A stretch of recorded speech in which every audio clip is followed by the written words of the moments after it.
This week on EDC Unlocked, the partners at Big Idea Design, Joe, Chadwick and Brantley, they take us through their design process. We love to take an idea, brainstorm it, run it into the ground, make it the most ugly, atrocious thing you've ever seen, and then pull it back where it needs to live. They're anti-policy. And that's one thing that I've always avoided like the plague is whenever companies have policies. Yeah. We're kind of anti-policy. Yeah. And the many issues behind the scenes. We've lost thousands and thousands of dollars of inventory that's taken 3 months, 4 months to develop. And you're like, I need a second to breathe. Hang on. Like, I'm gonna go throw up and then try to find something fun to distract me. And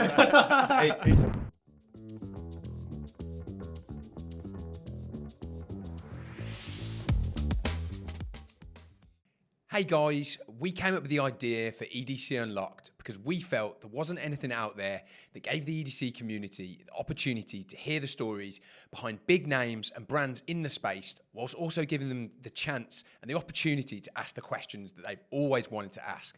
For now, this is a limited mini-series, but if you guys want more, then we would love to come back with another series. And so if you do genuinely like the show, please smash a like on this video, subscribe to the channel, and please just shoot us a comment with your thoughts on the episode, who you'd want to see on the podcast, on the next episode, and anything else. This 20 seconds of your time really makes such a huge difference, and we really appreciate it. Okay, let's get back into the episode.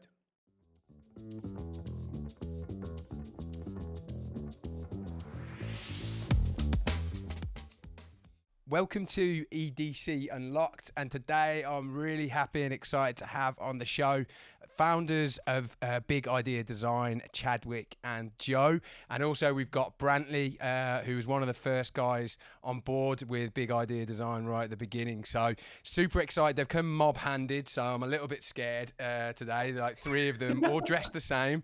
How are you doing, guys? hey, we're doing good. Thanks for having us on, Phil. Yeah, we're excited. Yeah. Awesome, cool.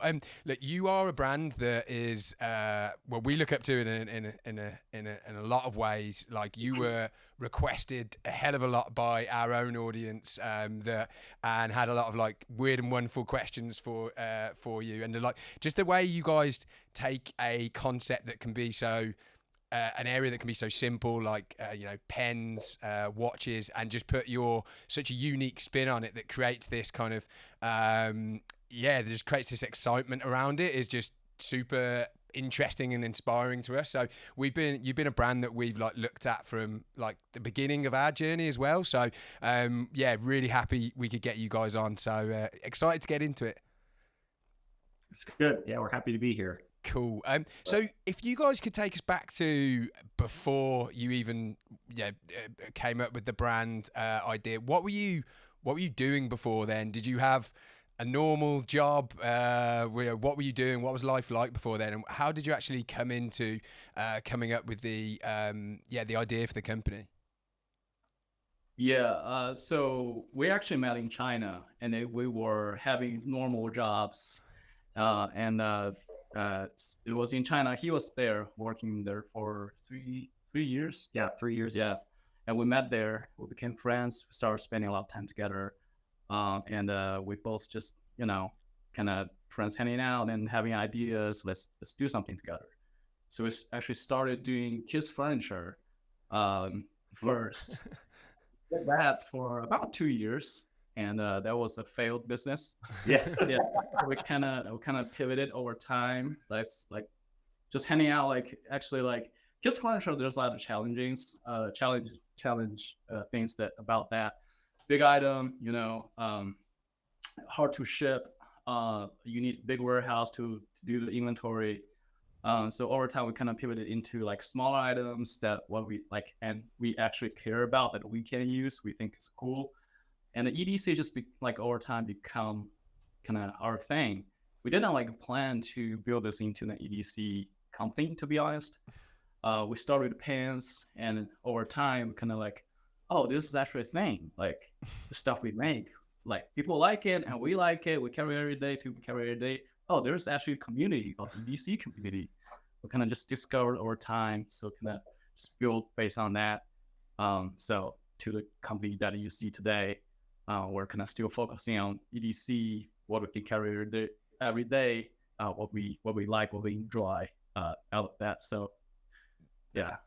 Awesome. Yeah, that's actually comforting to hear that you didn't like set out for it to be this like big EDC brand, because that wasn't what we decided either. We kind of like stumbled into it and realized, wow, what a community we have access to here. We're so lucky. That was, so when you, was it 2011 or around about that time that you guys? Yep. Is that right? Yeah. So what was the EDC space like then? Was it, cause it must have been a completely different kind of space to what it is now? It was very different. I remember there was mainly just one website. I mean, everydaycarry.com was just getting started, to the best of my memory.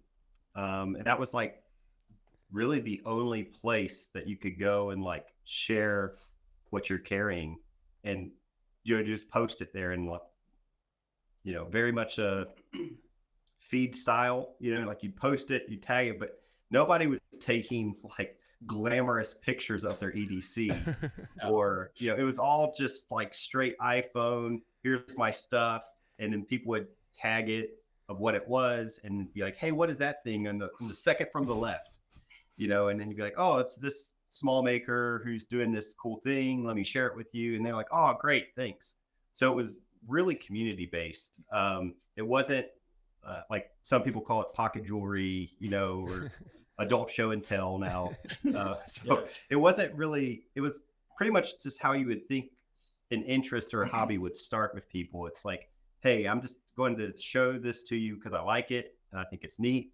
And, as far as like the maker space for what we were doing at the time, as far as the pens, super small area. I mean, that's the curiosity of that ability to take something and fit multiple, like take a pen and put multiple refills was like, I don't even know what you're talking about. Like, why would you want to do that?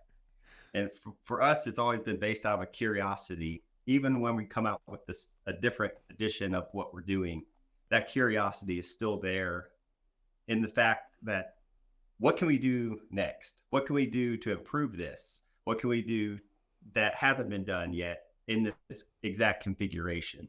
Yeah. Because I remember our first pen it could take 2 different refill styles, and we were like, oh, our mind is blown. You don't have to like hack it or put an adapter in it or anything. Like, this is great. Yeah. And then from there we went to like 35 refills. This will never be broken in our minds. Like, this is it. We can't think any better than this. Yeah. And then so it's kind of constantly that curiosity, cultivating new ideas and new products within our line has been good. But from the space standpoint, I remember the most successful kind of jump where it's like, hey, I think we might actually be able to do this as a real thing, as a real business, was one of our Kickstarter projects, the solid titanium pen plus stylus. Like, that thing just took off. And it was mainly due to the credit of it being a solid titanium pen that could take 35 plus refills. Yeah. So it was a very different space, to kind of come back to your question. Yeah.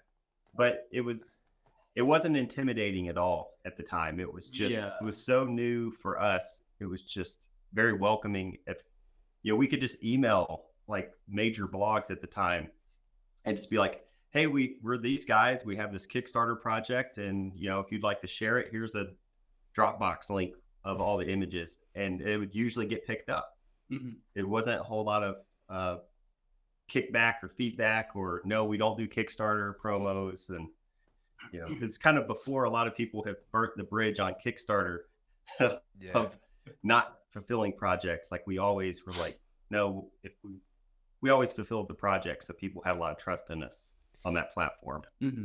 And was the business actually, because you were in China, and was that built out of a desire to actually do something like different with your lives, like as in you wanted to be out of the corporate world, or was it just this sounds like quite cool, we get on. Let's just see where this goes. Was it a little bit more kind of organic, and you just kind of felt it out as you went, or were you kind of like desperate to get out of the careers you were in? I would think it's probably a little different for me and for you, because I never had a corporate job. I grew up in China. Yeah, as we both worked for a small company in China, and it was a lot of fun working there. And so I never had a quote unquote corporate job. I have a box that I have sitting outside. Yeah. So but to me, it was completely organic. We're just two friends hanging out. It's like, oh, I like this thing you're holding. Like, can we make something cool together? Like, kind of like that, but better. So yeah, for me, completely organic. I know Chad probably has a different experience. Like, I mean, like different feeling. Yeah. Well, I'm like the old guy out of these guys. He's so about to turn 40. Yeah, I'm about to turn 40. Yeah. So for me, like even before I moved to China, I worked in marketing and advertising, video production, both places that I enjoyed, and both places that, like, some places I was like, I can't wait to get out of this job.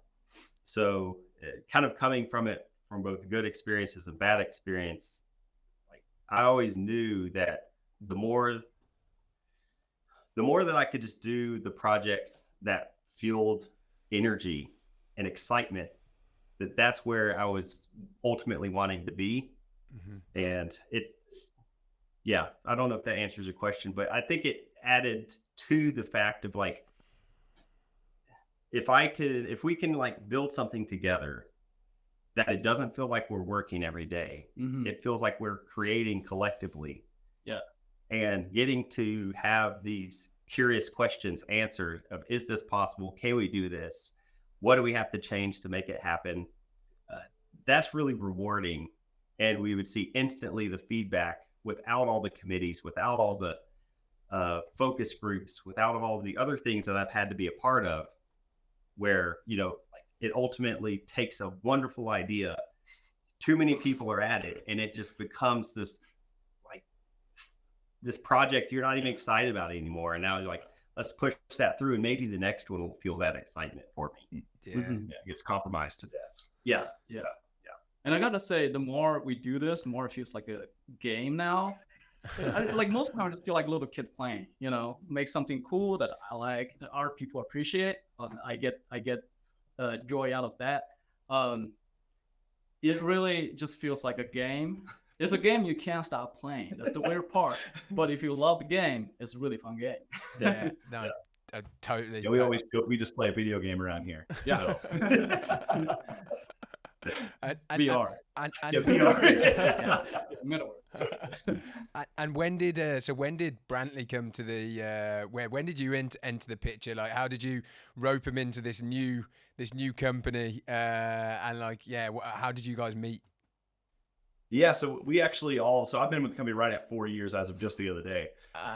And so we actually all met at church, and we just kind of were all, getting to know each other a little bit. And I actually had a friend who was going to be moving to town that I was trying to help find a job.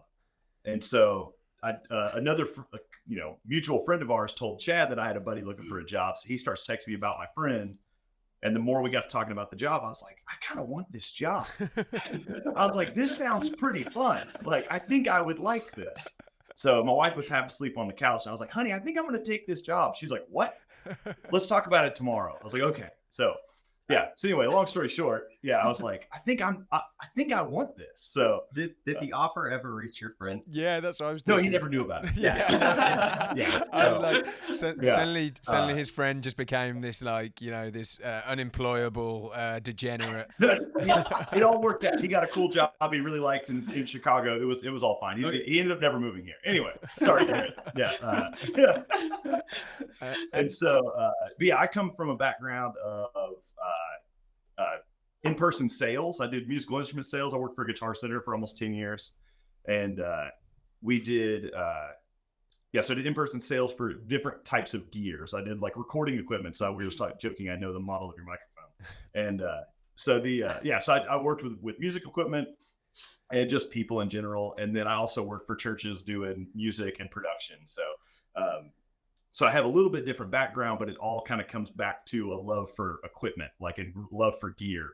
And so it was kind of a natural progression into the EDC world, because it's so much gear driven, so much like tools. Like, you know, I see gear as tools. And so the funny thing is, I was always an EDC guy and had no idea. Like, I didn't know that was a thing until I started hanging out with these guys. So I remember, like, I used to always say, if you don't have a pen or a pocket knife in your pocket, you're not prepared. So yeah, so it's like, it was kind of just a natural progression into this. And so it's been super fun. But one thing I really admire about their approach to just the company in general is like always thinking for the next step. And so we don't ever want to try to get ahead of ourselves. We almost want to hire and prepare ourselves for the next push. And so that was a big thing, I think, bringing me on, from what I understood, was like, we're at a cusp of needing to push harder and wanting to push harder, but we don't have the back support to do it yet. So I came on almost not prematurely, but earlier probably than expected, so we can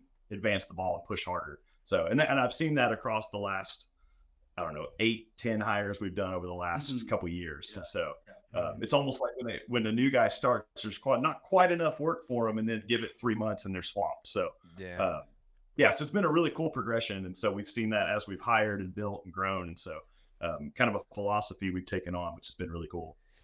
We talked about it earlier. Well, we mentioned it earlier, touched upon it, like community. How was that a conscious decision from the beginning that you wanted to cultivate? I guess you went on Kickstarter, so that's one thing. So there's a big community there. But was that always something you wanted to focus on from the beginning? And could you have pictured that it would turn out to have the community that you have now? I would say it's over time, at least for me personally, I realized there's a different way to play the game, because it was just me and Chad for 7 years, 6-7 years. Yeah. It was a long time. Wow. And I think I had a moment that I realized there's a different way to play the game, that you can create it more and benefit more people by building a bigger business. I think in the beginning we had a mindset of having this small business built, and we kind of just keep it small, efficient, and do what I want to do. I would say that's like the first half of our time, thinking that way, that we can have something that is fully under control. Like, we don't want to expand too much, and we had a moment that, okay, there's a different way to play this game. I think it will be more fun. Let's try it out. And then we'll start trying that, way more fun. Yep. So yeah, I guess if you cut right in the middle from first half, like 5-6 years, and now the second half, 4 or 5 years, I would say we had two different mindsets for how to grow the business and where we want to go. Yeah. From a community aspect, we've always been big on community. The community has grown, just as the popularity is increased. And I would say not necessarily popularity, may not be the right word. It may be like what Brantley mentioned, the awareness that like everything that we're carrying every day is everyone's EDC, and there is no right answer.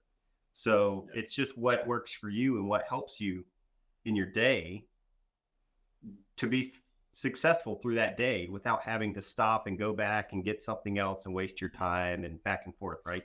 Things that you carry are going to be different things that I carry, and we all carry different things, different items. Mm-hmm. So the community aspect of it, not only within the public space, but our, company space, is always big and important to us. That's why we do fun things together, because it's about like us all enjoying each other together. Because if you're having a good time doing whatever you're doing, it's hard to look back at and say, man, I wish I did that. Yeah, I wish I didn't do that. Like, no, that's why we like just do some things that make people think we're not working. Mm-hmm. but it's like, Yeah, mainly our families. Yeah. So, look, you guys just play all day. Kinda. yeah. And so, so community building is big, to kind of get back to that. And the EDC community is really cool because it's so diverse. You have people that are really focused on more of the gear on the technical level, and you have people on a very functional level. You have people that overuse it and people that are very careful with it. So you kind of have to, we're constantly, as Joe likes to say, playing this game of like, how can we come up with, like, how can we make it where it's nice enough of a product that people can treat it like a fine instrument, but yet it's rugged enough where you can beat the crap out of it and it's okay. Yeah. So, and that's why we do lifetime warranty on everything, because it's like, we want everyone to know that, like, we're here, we're not going anywhere. And as long as we make it, we'll support it. And the customer service is a whole different topic that I feel like we're all very passionate about. And it's mainly fueled through bad experiences on other companies that we even currently deal with. Yeah. The bar's low. Yes. Yeah. The bar is very low. Yeah. For you to succeed. 100%. It's easy to do the right thing by people. So that's the kind of how we play. I always say that we're only as good as how we treat our people. So if somebody's going to buy something from us and trust us with their, buying $100 pin, like, we should take care of them. So that's kind of our thing. I totally agree. Have you read the book Delivering Happiness? The guy who set up Zappos. Unfortunately, I think he's died. He's actually died now. But their approach to customer service is just like amazing. And like, it's almost like you almost want a bad thing to happen to your order because you're going to have an amazing experience. And that's how I always say that to Ian, and he agrees. My business partner, I just say, look, I want someone to come out of it actually being happy that something bad happened because they came away with a more positive experience. Because ultimately, we'll always back ourselves with the product quality, but we can't back ourselves that something won't go wrong at some point, but our ability to respond to it. And I think that's the interesting thing about owning a brand. I don't know about you guys, we're like, you have the opportunity to kind of back up all of that talk that you must have said as like a customer when you're so angry and you're like, well, I have the opportunity now to show up. Yes. Yeah. Yep. Exactly. Yep. Yeah.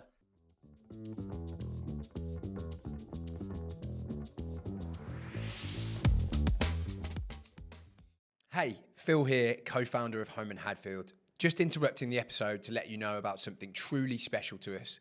Community is a huge part of everything we do, and so we've created a Facebook group where we share our newest ideas and get feedback from you, our customers, to make sure we're developing products that you actually want to see.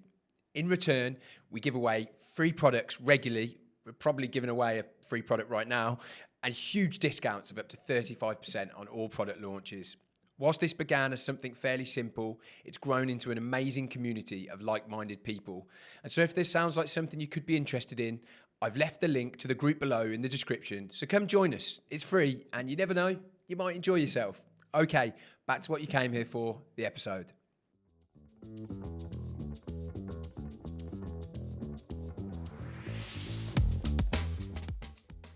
And there's no red tape, which is great. It's, and that's one thing that I've always avoided like the plague is whenever someone has so many companies have policies. Yeah. And the policy is it must be within this time frame that you get any service. And if it's out one day out of this time frame, you're done. Yeah. And it just doesn't make any sense to me. We're kind of anti-policy. Yes. All around. Because like in any job I've worked from, like big corporation to small, family-owned business, there you have to make exceptions. There has to be, because everyone's experience is so diverse with how they're using our products and how, like I said, like if you're just using it in an indoor situation, lightly using it, like that's a totally different situation than someone who is really wrenching on a pocket like tool every day and they love it and they they show it off but they're hard on it. So like they're probably going to lose a screw or a pocket clip is going to get bent, and they're going to, hey, how do I fix this? And so there's the one size fits all policy, I think, is where a lot of people go wrong, because like you said, you have the ability to make that person not only like their day and remove like any kind of doubt that they're going to be taken care of, but to make them like a super fan. Yeah. Where it's like, because I've had that personal experience even with like laptops and stuff, and I'm like, that's one of the main reasons I buy like Apple, because early on, like years and years ago, I had a problem, walked in, and they're like, oh, sure, we'll fix it. It's fine. Don't worry about it. I was like, you don't want to know what happened? I'm like, nope, we'll fix it. Yeah. Customer for life. Customer for life. I was like, all right, I've never got that with a PC. Yeah. I'm not saying that PC doesn't have that kind of situation. I just remember that vividly. I was like, that's great. I was like, it almost feels like you're heard and they're going to take care of you. Yeah. Like inside our company, we don't have any policy towards customer service. Nope. It just all comes down to common sense. Yeah. Just like, talking to a person, if this makes sense, yeah, you bent your clip, you need a new clip, you need a new screw. Sure. Like we can do that for you. Yeah. I don't think any policy that you need to follow to really, because it really comes to people communicating. You're communicating using common sense. I think you treat people fine. Just 100% agree. Yeah. We're so adamant about it that like we'd never ask people for money. We never like we just send it to them for free. Yeah. If they don't like it, here's a free return label. Get it back. Like there's zero, as much as possible, zero friction on the service or the return or whatever it is. Like err on the side of the customer. We've never been. We don't want people's money who don't want to be part of what we're doing. Yeah. So it's not about the money for us. It's about building this community, like you mentioned, and you have to have a good supportive community. And if we're not all in it together, then it's just like, why would I keep buying from these guys? Why would I even follow them? Why would I back their 43rd Kickstarter? Like why would I keep coming back after these guys if they don't even care about me? It goes back to like we're playing a game together and we have just think like we're kids. But a little kid playing like just want like, oh, you got like we're playing, I don't know, whatever it is, like buying groceries or something. Oh, you short me $5. If this kid is being like crazy, you probably don't want to play with these kids anymore, right? So we're really like, we want to make a fun environment for all the kids as much as possible. This what goes in my head. This is what my like visually like as playing the game. So. But I used to get I kind of came on doing customer service and warranty work and all that stuff. And now I kind of oversee that side of it as well. And then my favorite comment I'd get from people would be like, hey, I need this spare part. Can I buy it? And I would respond with, I'm sorry, we don't sell spare parts, but I can send it to you for free. It's like, just like the small, I like having fun with the customers. It's so like a little just tongue in cheek kind of responses, I think, just get people laughing and lighthearted. So, I was going to say something else after that, and I can't remember what it was. You'll come back to it. Oh, no, I remember. One of my favorite like reviews to get is like when we get a 4 or 5 star review on something that's like, hey, this pen was awesome, but then it broke.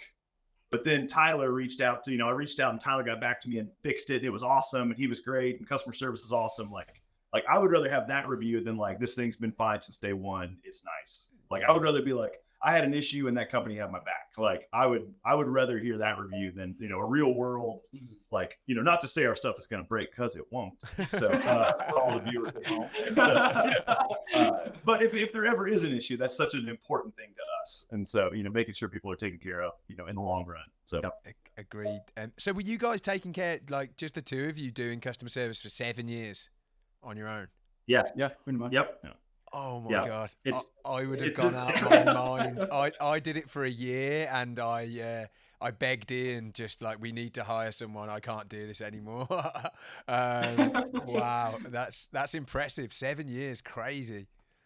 Yeah. It was a lot of, everything from design to customer service to logistics to overseeing manufacturing personally to package design to advertising to photos to video, everything. It was just this. Yeah. Wow. And so we're very stubborn and spicy guys, as you can probably tell, because it's just like there's a it was a stubbornness, but ultimately we held it out too long.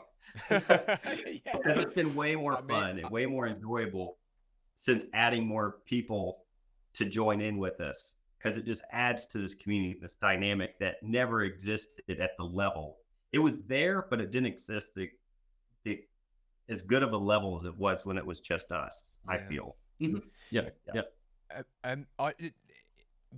So having Ian, having a co-founder on board for me is like, and I've talked about it before, but like it's kind of like having another partner in your life, like another girlfriend or a wife or whatever. Like that emotional support, that emotional support you get from them is, for me, it's almost like, obviously we complement each other from a personality skill point of view, but to actually rely on that person when I'm like feeling at my worst about kind of where we're at as a business and like maybe doubting something, has probably been the most important thing for having a co-founder. Have you guys found that? Has there been times where one of you's just like, oh my God, I'm at the end of my rope here, and then the other one's just kind of like pulled you out of it? And is that like been a big thing for you guys? Oh yeah, all the time. We call each other work husbands. Yeah. Yeah.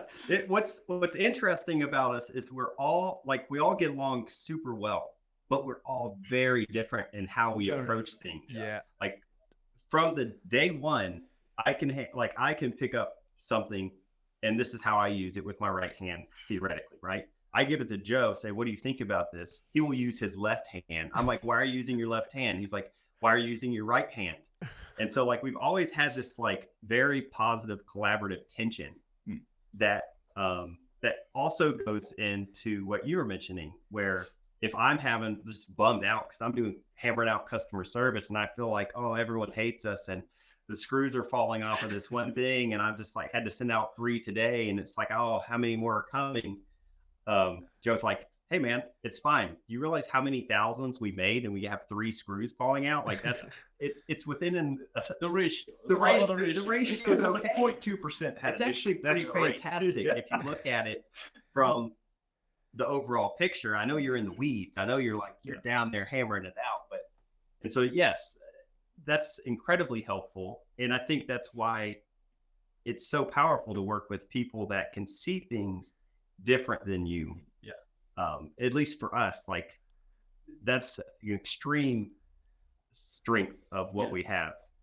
I've heard this saying, like, ideas have babies, and while like just 2 of us, the ideas have babies. Like you have like two people like top ideas, you have like multiple ideas, but when you add like 4 or 5 people in the office who start talking about the idea, it gets out of hand. Oh, it gets really wild. You have way more options, and you have a lot more to think about, which I love. It's like kind of chaotic, but also fun at the same time.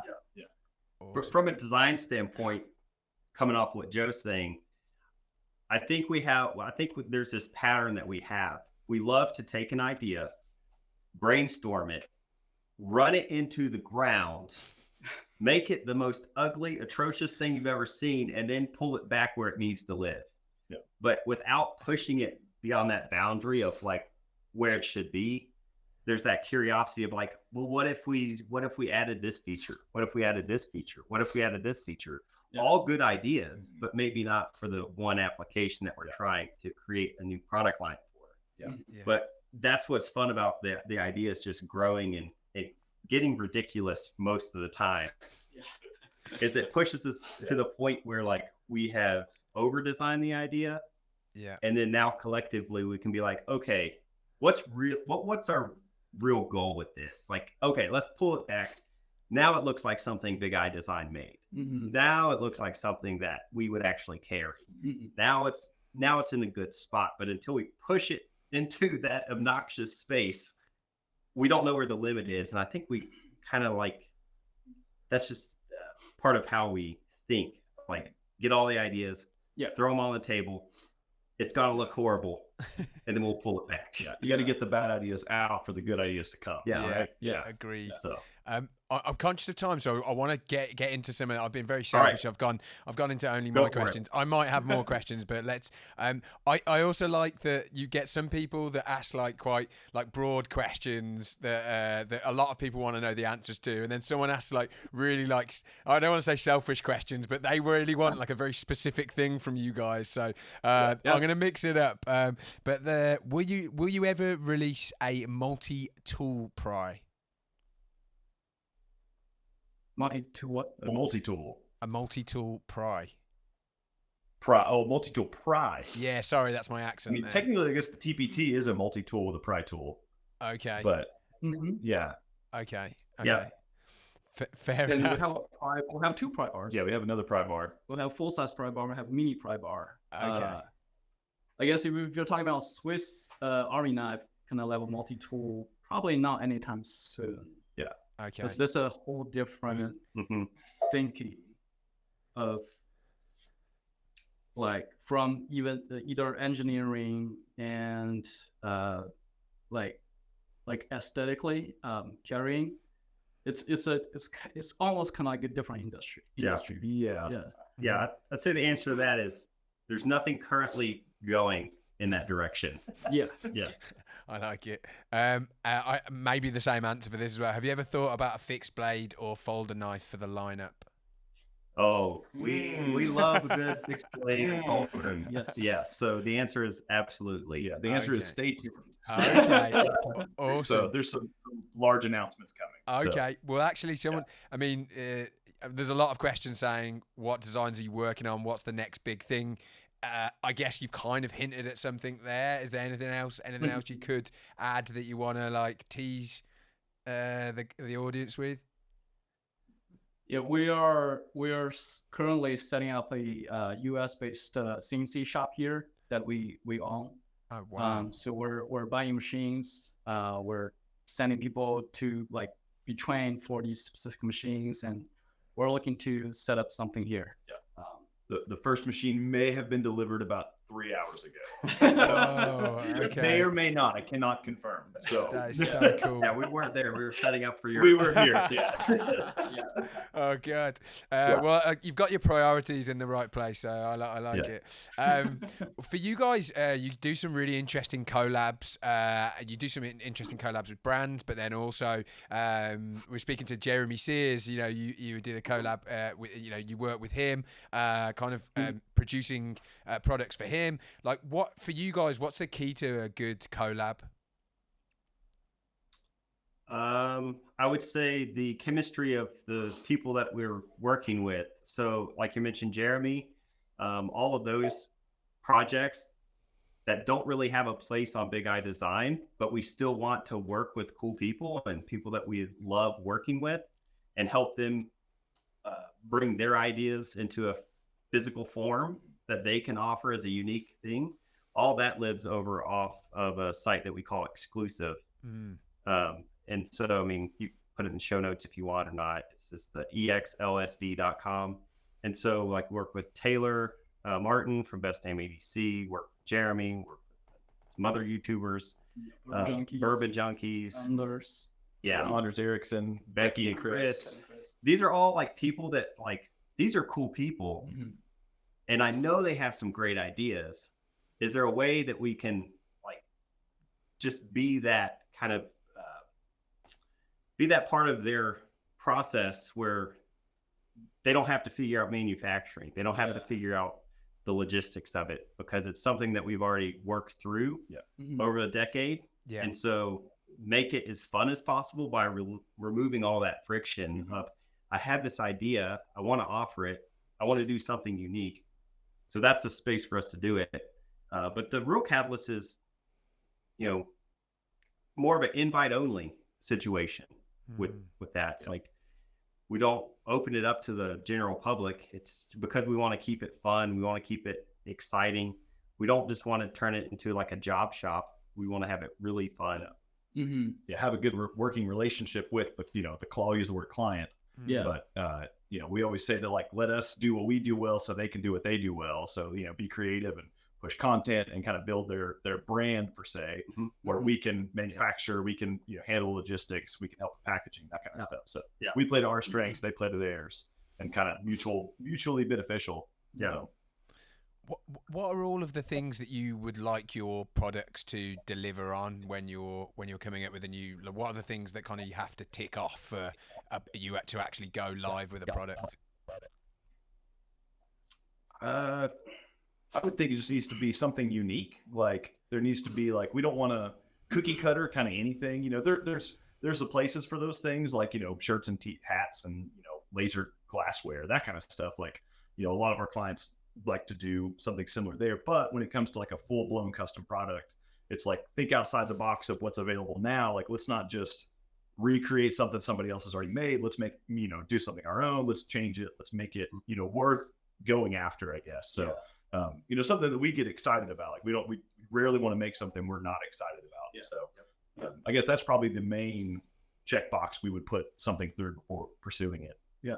And that's the part we're not afraid of going in. I think most of other places that you can make a t-shirt, make a mug, that's like, they kind of categorize that into those categories. They're kind of afraid of like reaching out from that border.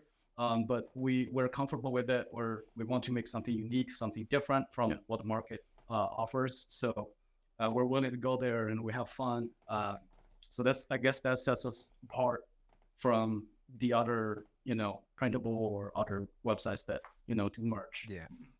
And we're not afraid of doing merch, but that's not our main focus either. Yeah. So it's like, we have a client that's already on board doing other cool stuff. It's like, why not? Let's do it. Yeah. We can handle that. Let's do it. Yeah. So.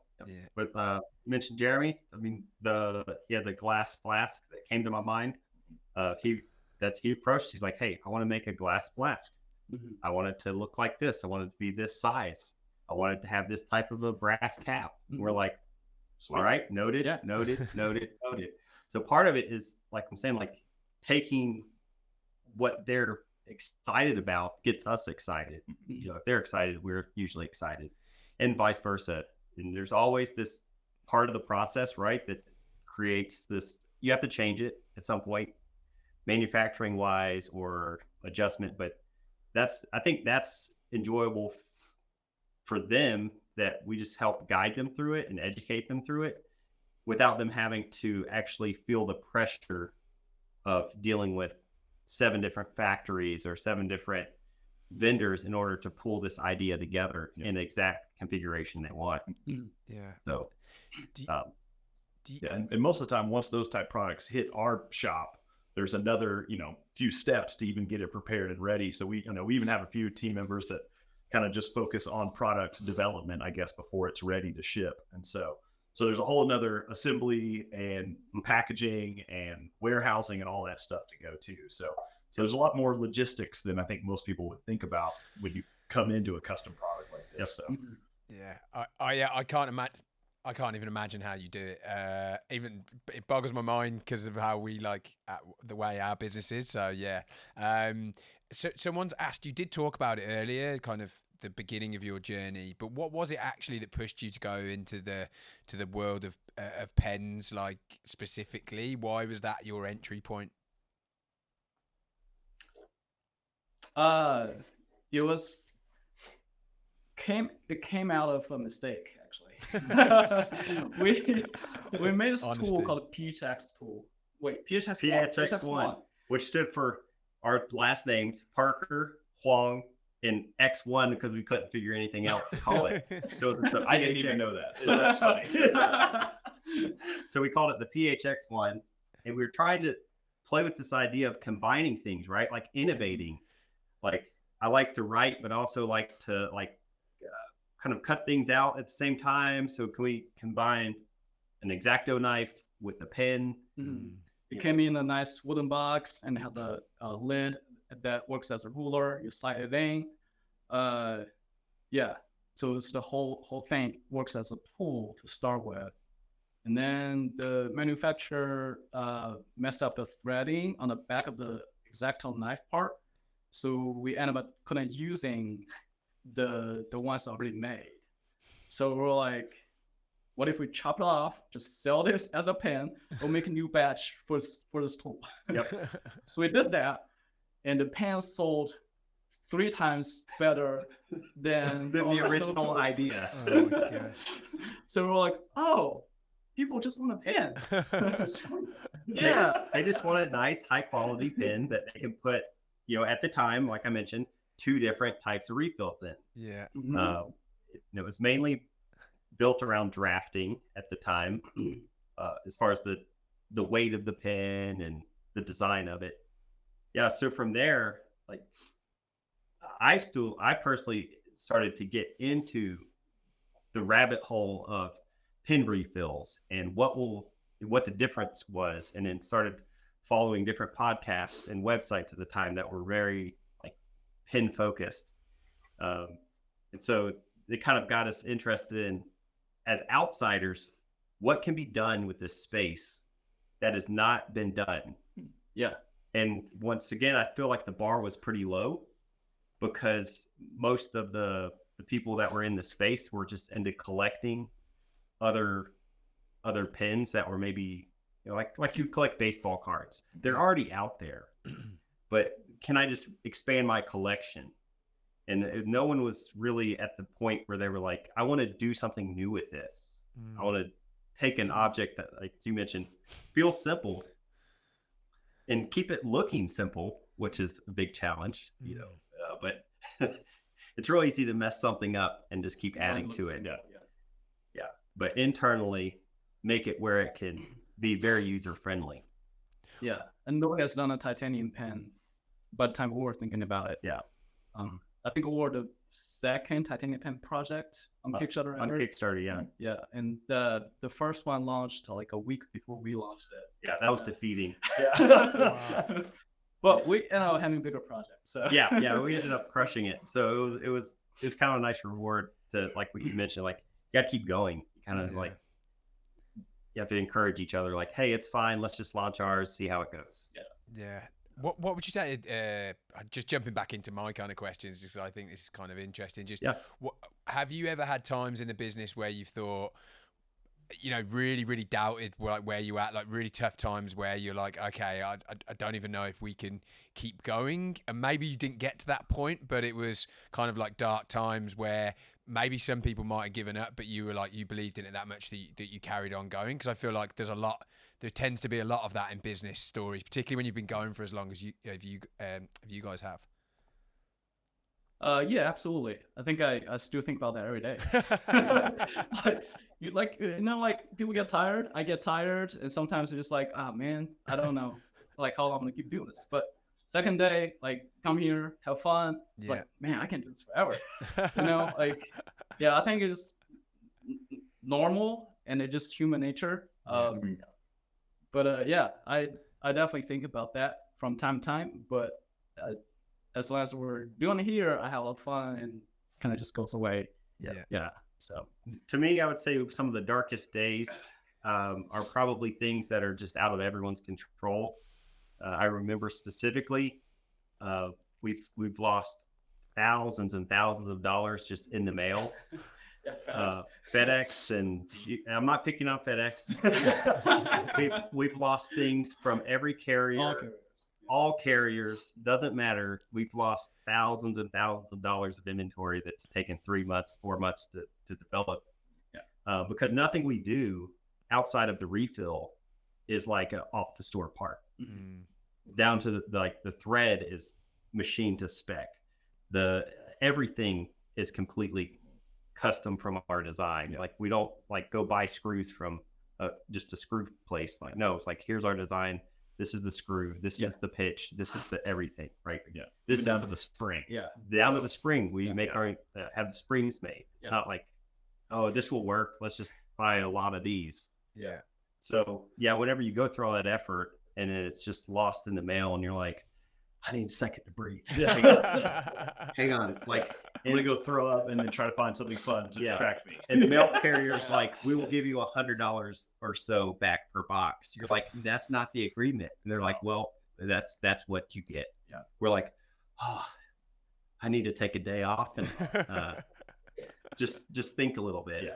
So those would be my dark days. It's like when we have like something like that is out of our control that you just everyone has to take a chance on. You know, like there's every day I'm sure there's a container falling into the ocean, and it's just has to be written off and Or truck start again. Yeah, we've had a truck, some of our stuff catch on fire. Burned down on the side of the road. We got a note about it. I was like, oh man, I wish you didn't even tell me. I would just rather not know. So that's awesome. What product would you love to make one day that you haven't been able to make yet? I think we don't know that answer quite yet. Yeah. Okay. Yeah. I think the cool thing about the creative process, I think from my perspective, is like when we decide to do something, it's just kind of like we just do it. Like we just kind of go after it and you let it run its course at least.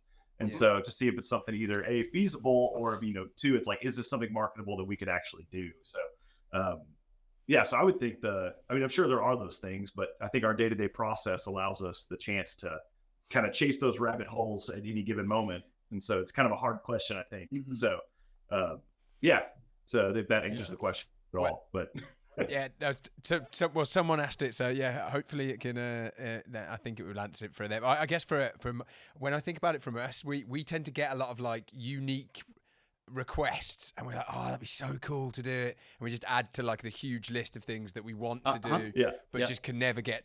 I mean, your list must be, with all of you just sitting there talking about different ideas, you must have the biggest list of ideas. It must be crazy. Oh yeah, the products we have, that's, I would say, like tops maybe like 1% of ideas actually. Oh my god! Like every day we sit here and just talk about ideas. And yeah. Like some of them run them a little while, they hit a wall, we kill them, it's fine. I think the key is to like not be afraid of failing on ideas. It's like, I think some people take it personal. It's like, this is my idea, I gotta make it happen, and then it end up not working, and then they get frustrated. God, I'm not gonna do this again. It hurts so much. But I think the key is just don't take it too personal.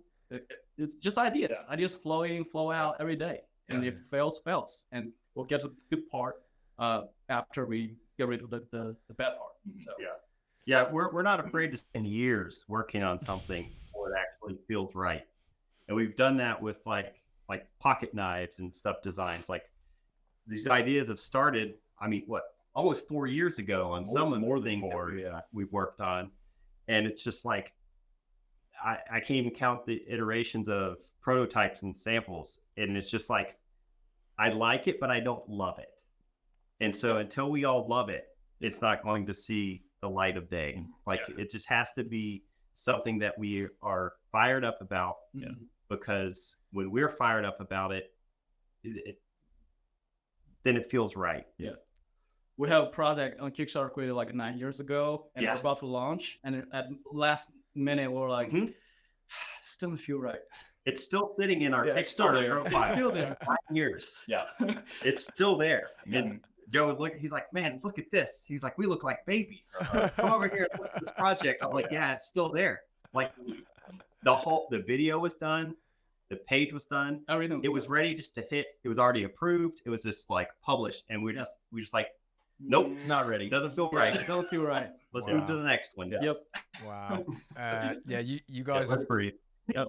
You guys have got some a lot of patience. I mean, for people to be able to do customer service for 7 years on their own and deal with customers, I have no doubt that you could wait a long time to launch a Kickstarter if it's not right, for sure. Out of all of your products, what is the one that is always with you? Oh, it's gonna be different, but I would say I switch it out. Yeah, it's the one staple is the TPT slide. Okay, right, we got it all the everybody. Okay. Someone's come to the party. Speaking of projects from the last 5 years,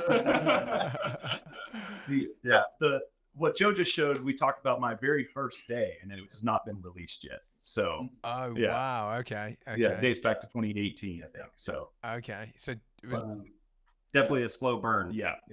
Okay. Gotta be right. Yeah, and this watch.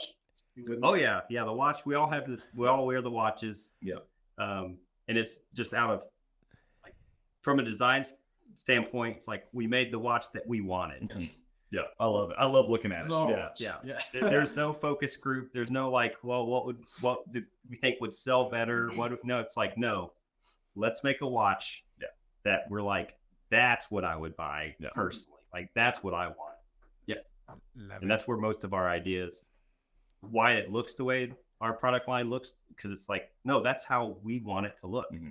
We're not concerned about too concerned about like a focus group or, like we take feedback, but it doesn't mean that it's going to be instantly applied.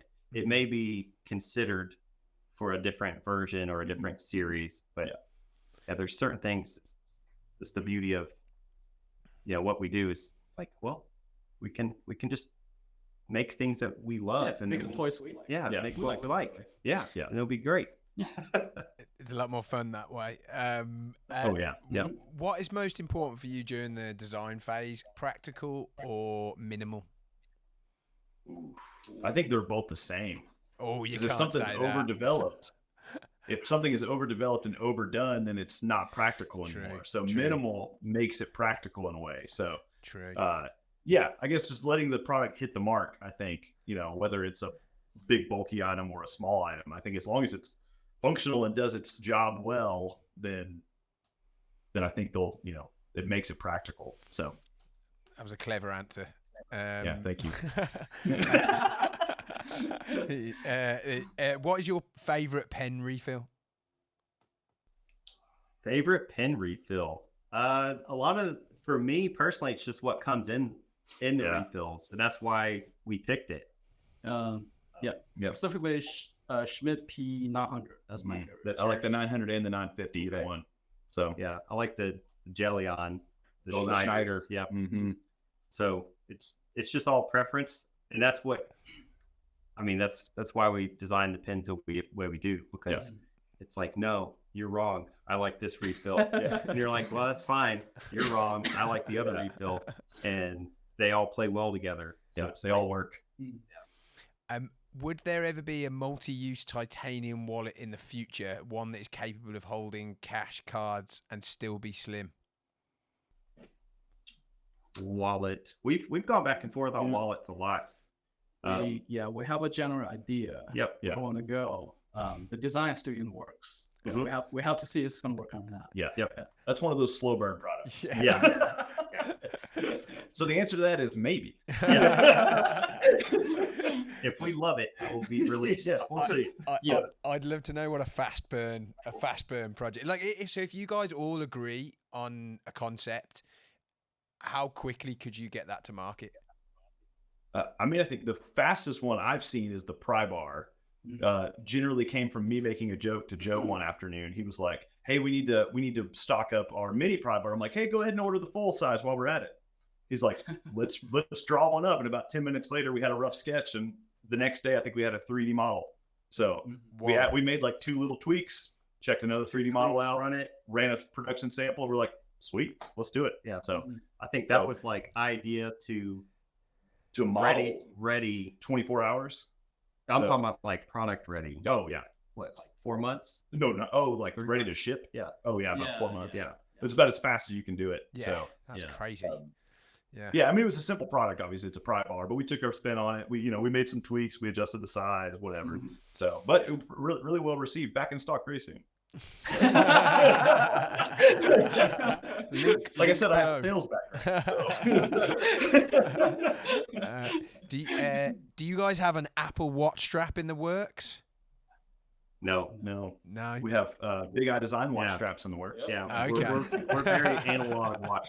Guys. We're kind of old souls for the most part. So I have an Apple Watch that lives in a drawer. So.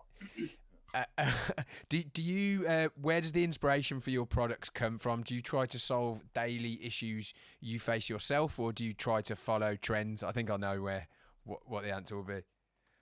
Oh, it's definitely not a trend thing. Like we don't poll for ideas, or we don't, it's really just a conversation among friends of, hey, I had this idea last night.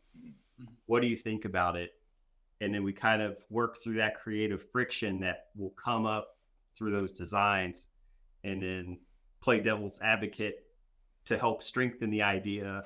And if it's something that we all feel like, yeah, that's really cool, that's getting us excited, the market needs that, like we want that, there's a void and that fits it perfectly, then it usually gets pushed into the next stage. Yeah. But there's not like, oh, you know what's cool? Like green. The color green is cool right now. Cool. I like the color. I'm not picking on green. I like green. Just saying, it's a general thing. It's just like we don't really look at trends and be like, you know what, this is it. It's like if we see something that's cool and we're like, hey, that's something we like that. Yeah, We'll take inspiration from trends, but we're not necessarily chasing trends. We'll say that. So. Take elements from the trend. Look, oh, that's cool. Hadn't seen that before. That to me is like day trading. It's like, good luck.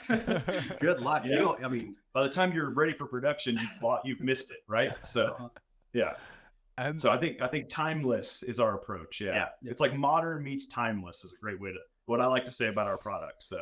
So they won't really ever go out of style, but they're they also don't look super old and outdated either. So like it. So a couple more like specific questions, because I do want to I know there'll be people like listening going, why haven't you asked my question? So just a couple more, if that's all right.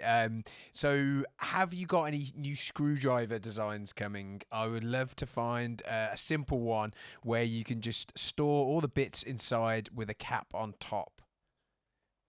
Have you checked our BitBar Inline Max? We launched one just recently. Okay, right. So link below. We do like screwdrivers, and we're always developing new variations of them. Sure. That's a fun playground. You make really unique stuff. So the Inline Max is my favorite screwdriver tool. Like not just from what we made, but overall, it works great. It's very simple. It's like as minimal as you can get. But it works phenomenal. But you're carrying 10 bits inside of it, and it's like the size of a pen. So awesome. That's always in my motorcycle side pouch. So have you ever thought of using a wooden barrel for the bolt action pens? As the body, you mean? I'm gonna assume so. I would say we not really. No, we're not really like a wood based company. Titanium. As far as the physical tool, we've done wooden boxes for things. But our watches come in a wooden box. Special edition stuff sometimes comes in a wooden box. So, but I could be. Probably not. I think is the correct answer. Okay. Okay. Cool. I don't see that on any future horizon. What would you say? This is my question now. Just to kind of, I guess, wrap things up. What is your vision for the brand for the next few years? If you can look as far ahead. I mean, people ask me for like 5 years. I think 5 years too boggles my mind. So probably 2 years is as long as I can look in the future. What is your vision, and how much has that changed from the vision at the beginning? I would say part of that's already in motion. Like Brantley said, we try and think ahead as far as like where we're going, instead of just kind of like getting to a spot and say what's next. So like part of that's already in motion with, as Joe alluded to and mentioned, the local CNC shop that's owned and operated by us. So to take more of the designs and then have like a US offering of those designs for people that are wanting something more on the special edition side of our product offering. That's where we're going for sure. As far as a company, I think that just naturally will scale with people that are great to work with and have a good time wanting to come to work and not feel like they're tied into some corporate structure, because that's a great thing, is the more that we can continue in the future with having people join along with us that are not, they're self-managing people is what I'm trying to get at. So we hire self-managing people that we all know what we have to get done, and we have a great time doing it. We work hard, play hard. And so then it lets everyone excel really well at what they're good at. And instead of having to go back and check on, see if they're doing a good job. Yeah. And our whole team kind of functions very collaboratively. So like even we're getting a brand new office that's being renovated right now. So and when we were in the design phase of the office, just they were like, okay, well, where do you want to put the office wall? Like we're like, no, just we want like a wide open room. Yes. So it's 10,000 square feet of wide open except for bathrooms. Wow. So so we like to work like, I mean, all of us are just in one big office, you know, where we could just spin around in our chair and be like, hey, can you help me with this? Like, so it's very collaborative, very, very, back and forth. Like if one of the guys has a tech question that a customer's asking that they don't know, it's like the three of us are sitting right there. Yeah. So there's no separate co-founder offices. There's no separate like because we've always felt strong that like we're all a team together. We're going to be accessible together. Yeah. And so it's like, I mean, everybody gets all the secrets. Yeah. So It looks very chaotic from outside, but we love it. Yeah. It works for us. So I've- takes a lot of the stress and the unknown out, which is great. So. And product-wise, I would say anything that's EDC related that can make a different impact in people's lives. Like we're looking into backpacks. We're looking to try items that belongs to the EDC category that we might venture into in the future. Yeah. So. Awesome. I feel like you guys are going to get an influx of job applications tomorrow. I'm almost tempted. I'm almost tempted to. Something cool comes from it. That's great. Yeah, I'm tempted to apply. It sounds like a lot of fun. Hey, Tennessee is beautiful. So we're in a beautiful area. Chattanooga is a great place. Yeah, Chattanooga is awesome. Awesome. Look, thanks so much, guys, for all three of you sparing the time, particularly when you've had this huge delivery today. So I'm glad you prioritised the podcast. Really appreciate you sparing the time to come and answer my questions, but then the audience's questions. So really appreciate you guys are doing something super unique, and really I think the word that was coming through a lot when you guys were talking was just authentic. And I think when something's really authentic, it's just something that people really buy into. So props to everything you're doing and continue to do. And we just take, as I said at the beginning, we take a lot of inspiration from that ourselves. So thank you so much for coming on. Awesome. Thank you, Thank Phil. you. It's been fun. Yeah, it's been great. Yeah. Thank you. Cool. That's cut the recording. Thanks, guys. I appreciate that. That was awesome.